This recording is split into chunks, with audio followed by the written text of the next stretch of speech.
Hello students, अंकुश study point में आपका स्वागत है। मैं हूं अंकुश सैनी और हम पढ़ रहे हैं हिंदी मीडियम कक्षा 10 एनसीईआरटी मैथ्स चैप्टर नंबर 2 बहुपद।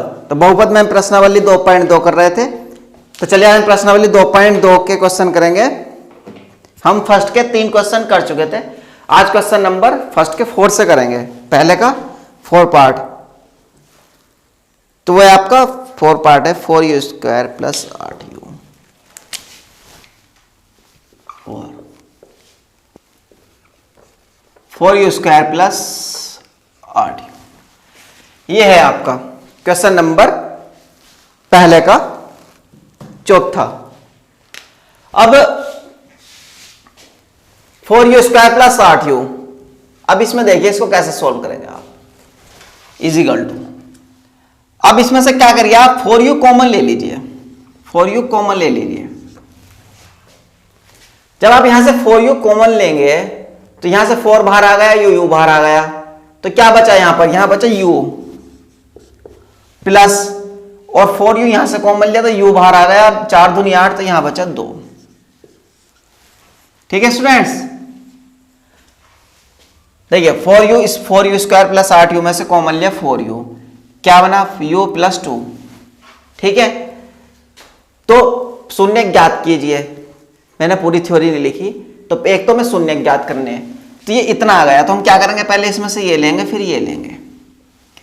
देखिए आपके सवाल में दिया गया शून्य ज्ञात कीजिए तथा शून्य को गुणनफल गुणांकों के बीच संबंध ज्ञात कीजिए। तो पहले हम शून्य निकालेंगे। कल भी किया था हमने ऐसे क्वेश्चन ये। तो 4u² प्लस 8u आपका बहुपद है। इसमें से क्या करेंगे? हम 4u कॉमन ले लेंगे। 4u कॉमन ले लिया। जब यहां से 4u कॉमन लिया तो यहां पर u बचा, और प्लस यहां से 8u में से 4u कॉमन लिया तो u भी बाहर आ गया, 4 भी बाहर आ गया, 4 दूनी 8, 2 बचा। तो हम क्या करेंगे? पहले लेंगे 4u बराबर 0। 4u बराबर 0, तो एक बनेगा आपका u बराबर 0। u बराबर 0 बनेगा। और दूसरा फिर लेंगे u प्लस 2 बराबर 0, तो एक बनेगा u माइनस 2। इसके बराबर में 0 चलता है ना स्टूडेंट्स यहां पर। तो हमने पहले 4u लिया, 4u बराबर 0, तो 4 इधर जाएगा तो तब भी 0 बनेगा। फिर है u प्लस 2, तो u प्लस 2 बराबर 0, तब ये 2 इधर जाएगा तो माइनस में 2 जाएगा, u माइनस 2। तो बहुपद के शून्य क्या है आपके? बहुपद के शून्य 0 और कोमा माइनस 2। बहुपद के शून्य का 0 कोमा माइनस 2, शून्य तक हो गया। अब इसके बाद संबंध निकालेंगे। देखिए संबंध मतलब पहले निकालेंगे शून्यकों का योगफल। शून्यकों का योगफल। अब शून्यकों का योगफल कैसे निकालते? अब शून्य क्या पर हमारे पास 0 माइनस 2, तो शून्य तो 0 माइनस 2 है, तो 0 प्लस माइनस 2। अब प्लस माइनस कितना होगा? माइनस, तो 0 माइनस 2। अब 0 माइनस 2 माइनस 2 आएगा, तो शून्यकों का योग कितना आया? माइनस 2।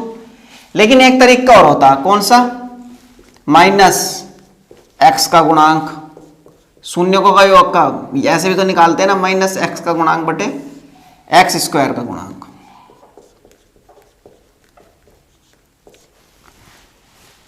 देखिए हमने शून्य, ये पहले तो हमसे कहा था कि शून्य ज्ञात कीजिए, तो हमारा शून्य तो यहीं पर आ गए, हमारे शून्य ज्ञात हो गए। उसके बाद कहा कि शून्य तथा गुणांकों के बीच संबंध ज्ञात कीजिए।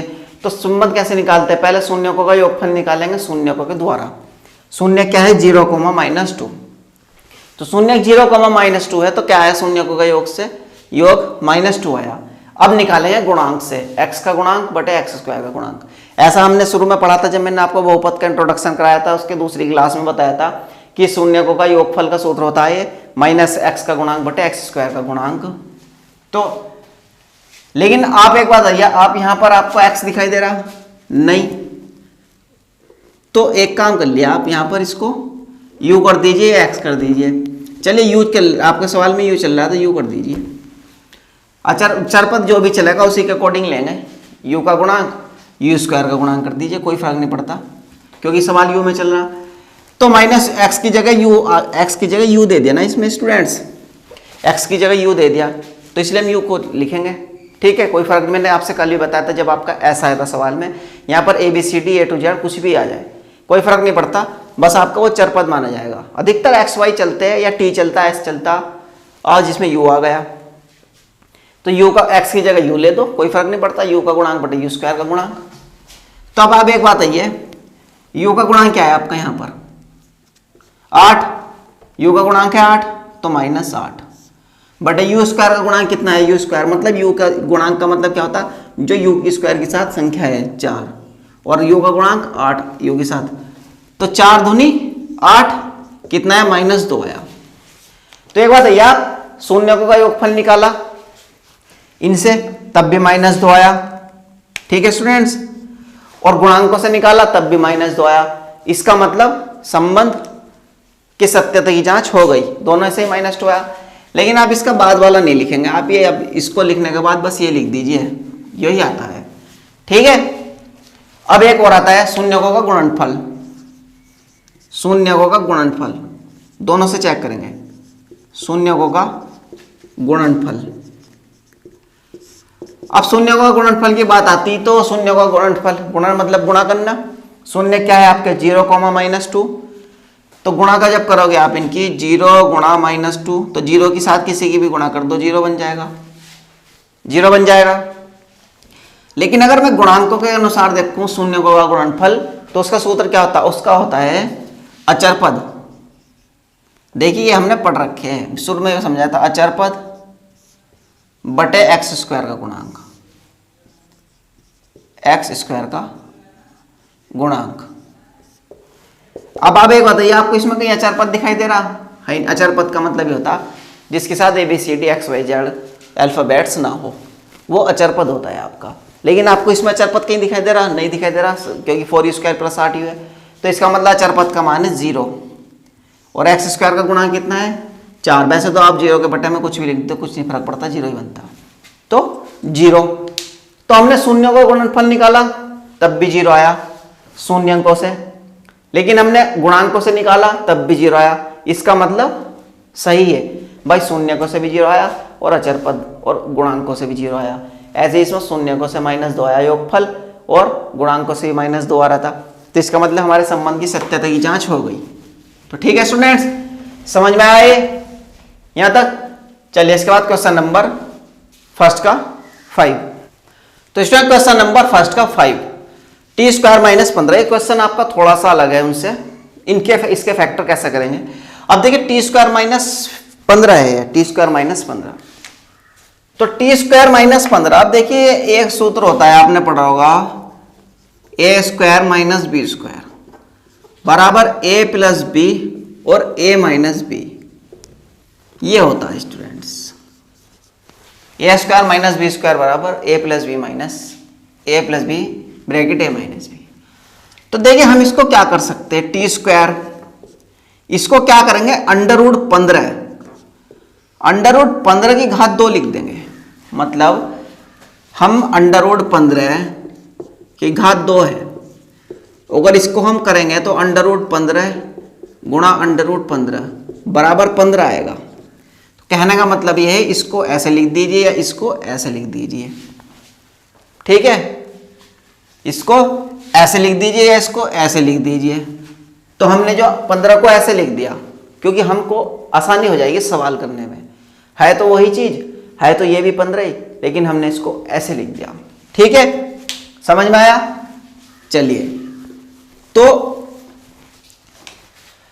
अब देखिए ये A square minus B square का सूत्र बनता दिखाई दे रहा आपको, A square minus B square T square minus √15 square equal to A plus B bracket A minus B. अब ये टी स्क्वायर प्लस √15 आएगा, सॉरी स्क्वायर नहीं आएगा, टी आएगा, और एक बार आएगा टी माइनस √15 आएगा, ठीक है स्टूडेंट्स। ये बना आपका t प्लस √15 और t माइनस √15। तो अब आपके अब ये बन गए, अब आप इसमें से एक एक को उठा लीजिए, पहले इसको उठाएंगे, t प्लस √15 बराबर 0, क्योंकि 0 चलता है ना, शून्य निकाल लेना हमको, शून्य तो पहले शून्य निकालेंगे, तो टी बराबर ये प्लस का अंडर रूट 15 इधर जाएगा, माइनस अंडर रूट 15 बन जाएगा। ठीक है, अब ऐसे इसको उठाइए, टी माइनस अंडर रूट 15 बराबर 0। ये अंडर रूट -15 इधर जाएगा तो प्लस का बन जाएगा, टी बराबर 15 अंडर रूट। तो बहुपद के शून्य क्या है? बहुपद के शून्य, बहुपद के शून्य एक तो माइनस के अंडर रूट 15 आया और दूसरा अंडर रूट 15 मतलब प्लस का 15 आया। ठीक है, शून्य तक तो समझ में आया, लेकिन सवाल को बनाने की कोशिश करते हैं। टी स्क्वायर -15 था, अब इसके वैसे तो गुणनखंड कर नहीं सकते थे हम, जैसे हम पहले करते आ रहे थे। तो हमने क्या देखा कि ए स्क्वायर माइनस बी स्क्वायर का सूत्र होता है प्लस बी माइनस ए माइनस बी। हालांकि इस टाइप का सूत्र आपने पढ़ा भी है पहले अंडर रूट में। तो अंडर रूट 15 स्क्वायर लिख दिया, इसको ऐसे लिख दिया, कोई फर्क नहीं पड़ता, लेकिन हमारा सवाल करने में सहायता होगी इससे। तो एक बार टी प्लस अंडर रूट 15 बनेगा, एक बार टी माइनस अंडर रूट 15 बनेगा। तो एक बार टी प्लस अंडर रूट 15 लेंगे, फिर एक बार टी माइनस अंडर रूट 15 लेंगे, तो एक से आएगा -15, एक से आएगा +15। तो शून्य कितना आ गया बहुपद के? क्या क्या है? -15 और अंडर रूट के -15 और प्लस के अंडर रूट 15। चलिए अब संबंध की सत्यता की जांच और करनी है। संबंध की सत्यता की जांच। अब एक बात आई है, संबंध की सत्यता की जांच कैसे करते हैं? योगफल निकालते हैं पहले। तो बहुपद का वो शून्यकों का योगफल, शून्यकों का योगफल, शून्यकों का योगफल बराबर, अब शून्य क्या है हमारे पास? -15 और माइनस अंडर रूट 15 और प्लस अंडर रूट 15 है। तो माइनस अंडर रूट 15 और प्लस अंडर रूट 15, लेकिन माइनस प्लस खत्म, कितना बना? 0, क्योंकि एक माइनस का एक प्लस का दोनों को जोड़ेंगे तो 0 बचेगा। तो शून्य होगा योगफल 0 आया। अब आप उस तरीके से निकाल के देखिए एक बार गुणांक से, तो माइनस, फिर वही, अब इसमें टी आ गया, अब इसमें टी आ गया तो देखिए आप यहां पर लिख दीजिए, कोई फर्क नहीं पड़ता, टी लिख दीजिए, टी का गुणांक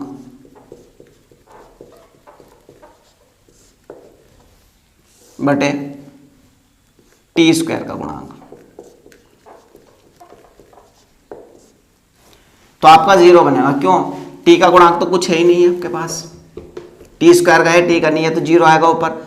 जब ऊपर 0 आएगा तो नीचे कुछ भी आ जाओ, 1 आएगा तो 0 बनेगा, तो इसका मान भी 0 आएगा, इसका मान भी 0 आएगा।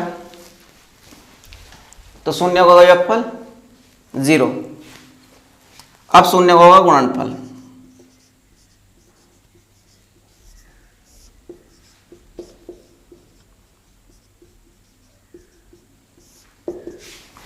शून्य का गुणनफल जब आप करोगे माइनस अंडर रूट 15 और प्लस अंडर रूट 15, तो माइनस अंडर रूट 15 गुणा अंडर रूट 15, तो क्या बनेगा? ये बनेगा -15, -15 बनेगा जी, क्योंकि जब आप अंडर रूट की गुणा करोगे तो अंडर रूट हट जाएगा, लेकिन एक माइनस है तो माइनस तो आएगा, तो ये बनेगा -15।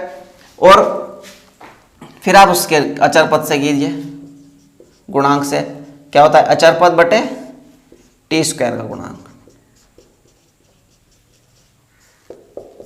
अचर पद क्या है आपका? -15 और टी स्क्वायर का गुणांक कितना है? 1, तो कितना आया? -15 आया। अचर पद कौन सा होता है? जिसके साथ x y z कुछ नहीं होता, तो -15, तो -15 आया बटे 1, तो कितना आया इसका गुणनफल? -15। शून्यकों से निकाला तब भी -15 आया और गुणांकों से निकाला तब भी -15 आया। शून्यकों से योगफल निकाला 0 आया और वैसे भी निकाला गुणांकों से तब भी 0 आया। इसका मतलब संबंध की सत्यता की जांच करी तो सही आई। ठीक है स्टूडेंट्स, तो समझ आया? अब इसके बाद क्वेश्चन नंबर फर्स्ट का लास्ट 6। चलिए स्टूडेंट, क्वेश्चन नंबर फर्स्ट का 6, 3x² - x - 4। देखिए लास्ट का क्वेश्चन थोड़ा इजी दे दिया उन्होंने, जैसे पहले था। अब इसके फैक्टर कैसे करते हैं? 3x² - x - 4। तो मैंने आपसे बताया था कि बहुपद में जब भी दो घात वाले यानी कि बहुपद में जिसकी घात 2 होगी उसकी घात उसके साथ कोई अचर पद होगा यहाँ पर, तो उसकी गुणा पहले इसमें करेंगे तब फैक्टर करेंगे। तो 3x² माइनस x माइनस 4 है, तो पहले हम इसकी गुणा इसमें करेंगे, 3 चौक 12। जब अब 12 अब क्या बनेगा यहाँ पर 12 बनेगा, क्योंकि 3 चौक 12, 12 की गुणा 12 के ऐसे टुकड़े करेंगे, 12 के ऐसे टुकड़े करेंगे जो घटा करके 1 बचे, क्योंकि x के साथ 1 दिखाई दे रहा है यहाँ पर, 1 ही तो दिखाई दे रहा ना, 0 तो 0 नहीं लेंगे यहाँ पर, कभी आपके मन में 0 आ रहा है, x के साथ कुछ भी नहीं है तो 1 माना जाएगा, क्योंकि 0 लेंगे तो फिर तो पूरा 0 बन जाएगा, तो 1 है। तो 3 चौक 12 है, 12 के ऐसे टुकड़े जो घटा करके, माइनस का चिन्ह है ना इसलिए घटा करके क्या बचे, 1 बचे, तो 4 तिया 12 है। तो इस टाइप से करेंगे, तो देखिए 3x² माइनस x 4 माइनस 3 और माइनस 4, 3x², x बाहर आ गया इधर, और 4 माइनस 3, 4 तिया 12, क्योंकि देखिए आप 4 तिया कितने होते हैं 12, और 4 में से 3 गया 1, तो हमारी दोनों कंडीशन सप्लाई हो रही, ठीक है। तो 3x² माइनस x के अंदर गुणा करेंगे 4x minus minus plus 3x और माइनस 4। जब यहाँ अंदर गुणा करेंगे आप तो माइनस 4x माइनस आएगा, और फिर माइनस माइनस बनेगा प्लस, और x के अंदर गुणा 3x माइनस 4। फिर वहीं यहाँ क्या कॉमन लेंगे और यहाँ भी कॉमन लेंगे, 3x² माइनस 4x। अब देखिए यहाँ पर 3 इसमें तो इसमें नहीं है, 4 इसमें तो इसमें नहीं है, लेकिन इसमें x कॉमन निकल सकता है सिर्फ, तो यहाँ से लेंगे x कॉमन, क्योंकि x इसमें भी है इसमें भी है, तो ये बनेगा 3, एक x बचेगा माइनस x यहाँ से बाहर आ गया तो बनेगा 4, 3x माइनस 4 प्लस यहाँ 3 है तो 4 नहीं है, 4 है तो 3 नहीं है, तो क्या होगा, एक कॉमन ले सकते हैं, एक ही कॉमन ले सकते हैं, तो 1। अब जब एक कॉमन लेंगे तो 3x माइनस 4, अब ये 3x माइनस 4 बनेगा, तो जब 3x माइनस 4 बनेगा ये, तो आप देख रहे हो कि मैंने आपसे कल भी बताया था कि जहां पर कुछ भी कॉमन नहीं मिलता 3x माइनस 4, अब 3x माइनस 4 यहां पर आ गया।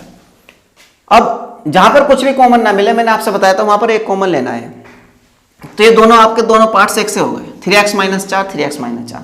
और जनरली इस क्वेश्चन में हमको करना क्या होता है, फैक्टर में हमको दो पार्ट्स एक से बनाने होते हैं, तो 3x माइनस 4, 3x माइनस 4, तो ये बना 3x माइनस 4, 3x माइनस 4। अब ये आप इनको एक जगह ले लीजिए, 3x माइनस 4, और ये x प्लस 1 इधर आ गया।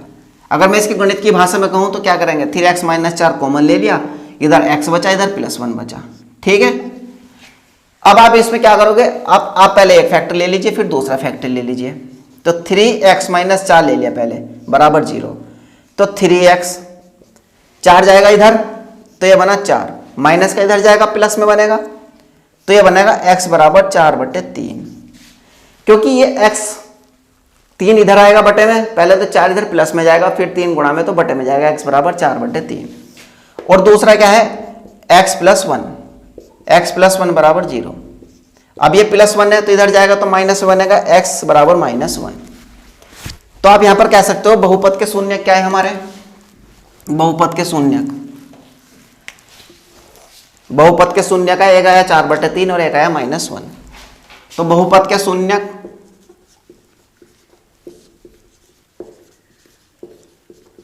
बहुपद के शून्य का है कितना स्टूडेंट्स, एक तो 4/3 आया और एक -1 आया, ठीक है। अब यहां से अब शून्य तो हमने निकाल लिया, हमारा सवाल आधा तो हो गया, जो एक से पहला पॉइंट पूछा गया हमसे। इसके बाद हम क्या करेंगे कि संबंध, तो संबंध देखिए पहले, अब निकालेंगे शून्यकों का योगफल, शून्यकों का योगफल। अब शून्यकों का योगफल है, तो शून्यकों का योगफल, शून्य क्या है हमारे पास 4/3 और प्लस -1, तो 4/3 -1। अब यहां पर क्या जाएगा, 3 उधर जाएगा, तो ये बनेगा 4 - 3/3, तो ये बनेगा 1/3, ठीक है स्टूडेंट्स, 1/3 बना, ये 1/3 बनेगा। अब आप देखिए, अब आप ले लीजिए -x का गुणांक, अब गुणांक कैसे निकालेंगे, -x का गुणांक बटे x² का गुणांक, -x का गुणांक बटे x² का गुणांक। तो -x का गुणांक क्या है हमारे पास, -1, तो माइनस वन बटे एक्स स्क्वायर का गुणांक कितना है 3, तो 3, तो माइनस माइनस प्लस और प्लस 1/3। तो आप देख रहे हो शून्यकों का योगफल शून्यक से निकाला तब भी 1/3 आया और गुणांकों से निकाला तब भी 1/3 आया, मतलब दोनों से एक सा आना चाहिए तभी हमारी संबंध की सत्यता की जांच होगी। तो आप इसको, लेकिन ये आपको करना नहीं होता बाद में, ठीक है, आपका निकलेगा वही, ठीक है, एक संबंध हो गया। अब दूसरा आएगा शून्यकों का गुणनफल, शून्यकों का गुणनफल। तो शून्य का गुणनफल जब करोगे आप तो 4/3, शून्य क्या है आपके 4/3 और गुणा -1, तो -1 की जब 4 में गुणा करोगे -4/3, तो गुणनफल आया -4/3। अब हम निकालेंगे उससे गुणांकों से। तो गुणनफल में क्या सूत्र क्या होता, अचर पद बटे एक्स स्क्वायर का गुणांक, अचर पद बटे एक्स स्क्वायर का गुणांक। यह आएगा, अचर पद क्या है देखिए इस सवाल में 4, लेकिन क्या है -4। देखिए अचर पद मैंने आपको बताया था जिसके साथ एक्स वाई जेड कुछ भी नहीं होता वो होता है -4 और एक्स स्क्वायर का गुणांक कितना है 3, तो बटे 3। तो देख रहे हो आप शून्य का गुणनफल -4/3 और गुणांकों से निकाला तब भी -4/3, दोनों से एक्स आया, तो इसका मतलब गुणनफल की भी संबंध की सत्यता की जांच होगी। मैंने आपसे बताया कि इसके बाद वाले ये नहीं लिखते, यही काम करता है बस इसके बाद में, ठीक है। ये समझ में आया सवाल स्टूडेंट्स, ये यहाँ पर आपको लिखना नहीं होता है, केवल आपको मन में करना होता है, ठीक है, ये मैंने आपको समझाने के लिए लिखा था। तो सवाल समझ में आया, तो क्वेश्चन नंबर फर्स्ट पूरा कंप्लीट हो गया है, 6 के 6 पार्ट्स थे इसके। इसके बाद क्वेश्चन नंबर 2 करेंगे कल, आप इनका रिवीजन कीजिए, इनको उतार लीजिए और इसके बाद खुद से रिवीजन कीजिए, ठीक है स्टूडेंट्स। बाकी इसके बाद कल करेंगे। अगर वीडियो पसंद आई तो वीडियो को लाइक कीजिए और चैनल को सब्सक्राइब कीजिए और वीडियो को ज़्यादा से ज़्यादा शेयर कीजिए।